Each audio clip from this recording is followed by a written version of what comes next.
Hey YouTube, welcome back to the channel. We have a beautiful day here in Boulder, Colorado. We're outside and we're gonna do something on bunny hops. First, I want to shout out to our Joy of Bike crew that's in the Philippines. We got people watching from all over the world. Thank you. We got the best subscribers. Now you may or may not be able to bunny hop, but I bet you'd like to know how to bunny hop better. And I guarantee you got friends that don't know how to bunny hop. Share this video with them because we are joined again by Lee from Lee Likes Bikes, who has taught more people to bunny hop probably than anybody else in the world. And that's not hyperbole, that's just fact. He's got a way of doing it. I just was messing with it here and it's so much easier than the way I bunny hop. He claims, and I believe him, he's never failed to teach somebody to bunny hop. Today, I am going to try to teach Alex a new way of bunny hopping. He has been bunny hopping in an old-fashioned way that I used to teach, but now I think I know better and I want to teach him this new way. If you've been on YouTube looking at bunny hop videos, there's a lot of good riders showing how to bunny hop, but teaching it is always different than doing it. And I'm so glad we've got Lee for that. And we're gonna bunny hop all the bikes because people are always asking, does this work on a hardtail? Does this work on a BMX? Does this work on a mountain bike? Does this work on full suspension? I'm okay at hops. I'm not some bunny hop expert. And an okay hop is pretty much all you need. You don't need a great hop for 99% of what you encounter. You just need an okay hop. Today's about a functional hop, right? Most of the time when we're hopping on trail, they're not these huge high trajectory hops. They're high speed, low trajectory hops. If you can get a reliable, repeatable, balanced 6 or 8 inch hop, that's gonna massively change your life because a root becomes a roller, a square rock becomes a roller, everything becomes pumpable. So I want to encourage you guys to start with a nice, let's say 6 to 12 inch repeatable hop. Those days where I just feel on it, it's because I'm not on the ground. I just keep hopping and I'm turning every obstacle into a little downside and I'm getting a little bit more pump out of the trail. I call it being sprightly. From the wood sprite, I guess I really would like to be a wood sprite someday. Not sure why we're talking about that. The bunny hop's been around since the turn of the century, by the way. Yep. Found some really old footage. Cut to old footage now. There was a dance in the 50s called the bunny hop. This may be where the name comes from. Do the bunny hop, hop, hop, hop. I kind of think we found the soundtrack for this video. Sorry. Complexity is the enemy of execution. If you make something twice as complicated, you make it roughly 10 zillion times harder to learn.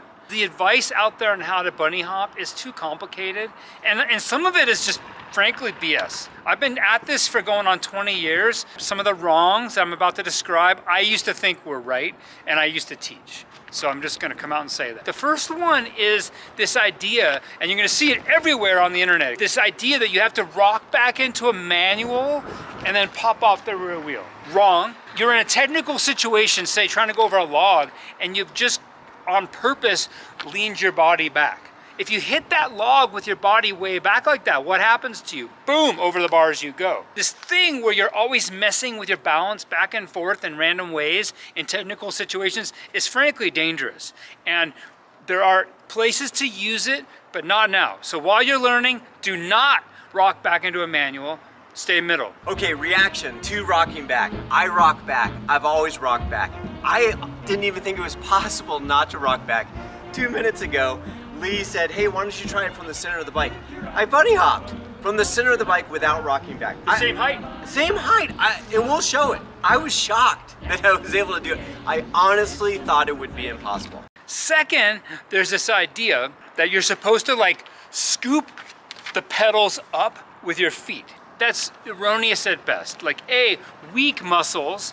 B, it's not necessary. The scoop, here's what's happening. People are looking at pictures of them doing bunny hops and your toes point as you extend, right? So as you extend your legs, it's a natural thing. Try to jump without pushing your toes down. It's just what happens. Then they push with the bars and the back of the bike comes up. It's the push that's bringing the bike up, and I will prove it right now. I'm not gonna scoop with my feet. What the hell? I mean, it ain't the scoop. Another biggie, the way you get the bike to arc forward in the air is by twisting your wrists. Come on, like you're gonna move this bicycle with these muscles, that's insane. The fourth one, and I've made this mistake myself, is this idea that clip-in pedals are bad. You can learn to hop improperly on clip-in pedals, but there's nothing inherently wrong with clip-in pedals. We can learn how to hop well with any kind of pedal. If you want to be the most skilled rider that you can be, then you're going to want to ride on flats. If you want to be the fastest rider you can be, you're going to want to ride clipped in. One of the many things that's made bunny hopping too complicated, there are these two kinds of hops that are considered very different. There's the English or European hop, the bike stays pretty flat. There's also the American bunny hop, also known sometimes as a J-hop, where the bike follows a trajectory that's more like a porpoise. And then they're considered different techniques. Around here, we favor the international standard hop, which we will now call, are you ready? A hop. Until you guys come up with a better name. No more new names. Can we stick with hop? Because it's just baloney. It's baloney, yeah. And people use it to be like an expert on this hop and that hop. What if we call it a Joy of Bike, Lee McCormack? No. No? No. Yeah, let's just call it a hop. Whatever you call it, every solid hop consists of two movements. And if you've been watching the channel, you've heard these terms before. There's a row and an anti-row. In a row, you're pushing with your feet and pulling with your hands. That brings the bike up. When you anti-row, you're pushing with your hands and pulling with your feet. All hops exist on a continuum. If you have a flat trajectory hop, that's mostly leg power, that's where the vertical comes from, with just enough arm power to keep the bike level. A much higher, steeper, like vertical type of a hop, then you're gonna use a lot of leg power and also a lot of arm power. But this is critical, okay? We never push with our feet without also anchoring back with our hands. It doesn't work. It's a closed loop. If you want a flat trajectory, like if you're going really fast and you want to skip over some roots, then it's mostly leg with a little bit of hand. If you come around a corner and you're going slow and you have to get up like a 2-foot ledge, that's a lot of leg and more hand. But again, you're always executing the same exact movement pattern. For hopping, pumping, jumping, technical climbing, wheelie dropping, it's all the same move over and over again. Your body is designed around just a few archetypal movements. These movements, they are deeply honed and everybody has them. I see this in my classes every day. Take someone who doesn't, really know how to ride and you teach them these movements and everything clicks because it's in your DNA. That's old school technique, and a lot of people would tell you that's perfect. That's a very metabolically expensive, potentially dangerous, and inefficient way to hop. I'm gonna learn how to hop the Lee Likes Bikes way. Your feet are basically in the middle of the bike, right? Yep. But just a little bit toward the back. Yep. So when you're on your bike, let's say roughly 60% of your weight's on the back tire and roughly 40% of your weight's on the front tire. Okay? All you have to do to get the bike in the air is load and unload your feet. If you do that, the bike will unload. I'm not sure what to do with my hands. Be good just to hold them down by your side. Yeah. Right now, just for fun, don't use your hands. What you guys will see is the rear tire will come up higher. That's it right there, perfect. That's it. Since the feet are closer to the rear wheel, when Alex only pushes into the feet, the rear wheel gets heavier, which makes it lighter, which makes it go higher. So that's all you have to do to get your bike off the ground. And honestly, if you're going fast and you have to skip over a rut or something low trajectory, that's all you really have to do. I would say that was not even a Euro hop. That was an Australian hop. I just made that up. Nobody repeat that ever. So now Alex will do a low trajectory hop. So he's gonna do exactly what he did with his feet before, and at the same time, so simple, are you ready? He's just going to anchor back with his hands, just a little bit. And what that's gonna do is it's gonna lever the bike into the ground like this, and then depending on how hard he pulls with his hands, the bike will come up level, or ultimately it'll do one of these numbers. Ha! Marking me on trail. That was my old style. Guys like Alex who have been doing this kind of hop forever, by the way, forgive me, you bought my first book. That's what I taught you to do. So time to undo that. It's gonna take some focus, especially you can see it on Alex, just be in the middle. There you go. Bunny hop. There it is. Up there, Yeah, That was clean. And I want you guys to observe, if you can see, like, as he starts to do this from a more balanced place, you're gonna see less effort in general. Those are like that? Really? That was that high? I mean, those felt this high, just so you know. Oh no, you're getting proper hops too. Really? Oh yeah, Okay, shocking. right? Because they feel so chill. And I didn't think it was possible to hop from the middle of the bike like that. That's all there is to it. Just take that motion, take it outside right now. Go outside right now, take the video with you on your phone, and just start practicing. It's just that little motion. Down with your feet, back on the bars, and then push forward.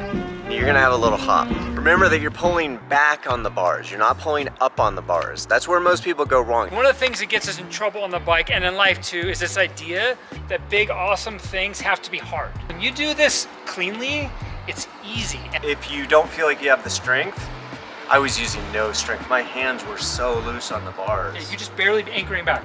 Yeah.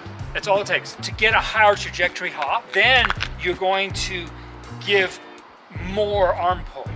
And that's gonna lever the bike more vertically. So in that case, you are gonna use more upper body strength. You want to try some of that? Yeah, there's a lever from your bottom bracket to your grips, and there's a lever from your bottom bracket to your rear hub. The leverage ratio of like a trail bike is something around 1.8. The leverage ratio of a dirt jump bike with shorter stays is right around 2.0. The leverage ratio for a BMX bike is about 2.5. The higher the leverage ratio is, the more power you're putting into the rear wheel, which translates into higher, easier hops. It really helps to jump over something. You could use anything, as long as it's something that crushes. Cardboard box is great.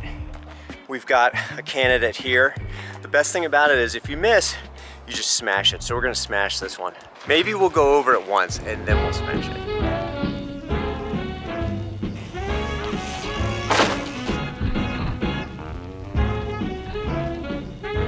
The more you do this, the more proficient you're gonna be. I love stuff where you just need a bike and just a slab of asphalt and you're having fun. Bunny hops are definitely that. I've been going from bike to bike, from BMX bike to hardtail to full suspension, and there's been no difference. Like I'm sort of surprised. I don't have to adjust my technique. Between the BMX and the other bigger bikes, there's a little bit of an adjustment. Between the hardtail and the suspension bike, there's like zero adjustment. So often I get questions, can you do this on a hardtail? Can you do it on a suspension bike? I'm a little shocked. Very close, if not identical, in terms of what I'm doing. I hope you liked this video. If you did, hit the like button. If you'd like to see more, hit the subscribe button. And if you've got ideas for videos we should be doing that we're not thinking of, put them in the comments below. We're always looking for ideas. And we'll see you next time on Joy of Bike.